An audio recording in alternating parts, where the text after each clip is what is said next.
I was just leaving the house that fine spring morning, and I had decided that I was going to visit with my old friend Ronald Digby. As I pulled out of the driveway, I ran into a friend of mine, Ronald Digby. He asked where I was headed, and I told him I was going to visit with my old friend Ronald Digby.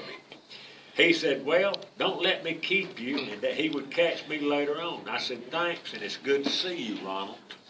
So I continued on my way to go see my good friend Ronald Digby, and thought I would stop over and buy a sack of boiled peanuts.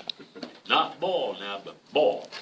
Ronald likes he some boiled peanuts. While I was standing there, Ronald pulled up and started talking, and we chatted for a few minutes, but I had to end the conversation and explain to him that I had to get on over to see my good friend Ronald Digby. He said that he would saw me later. So I got back on way to see my good friend Ronald Digby with the boiled peanuts in tow. He likes him some of the boiled peanuts. I was about 2 miles from getting to my good friend Ronald Digby his home, when I saw that I needed to get some ethyl in the truck. I pulled into Ronald Digby's Sinclair station. Ronald Digby came out of the house immediately and began to inject the old truck with some ethyl. I paid Ronald Digby his money and got my greenback stamps and headed over to visit with my old friend Ronald Digby.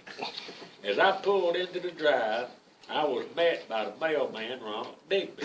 He asked what I was doing at Ronald Digby's house, and I explained that I had decided early in the day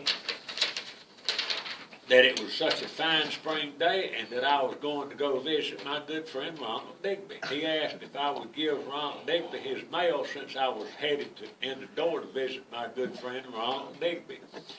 I told him that I would be glad to, seeing as how I was at my good friend Ronald Digby's house and I was going in to see him anyway. So as I knocked on the door, Ronald Digby's wife, Ronald, answered and said, well, excuse me, well, hey, there Ronald Digby, and I said, hello. I asked if my good friend Ronald Digby was at home, and she informed me that he had gone hunting with his friend Ronald Digby. I told her that I would come back some other time, to be continued.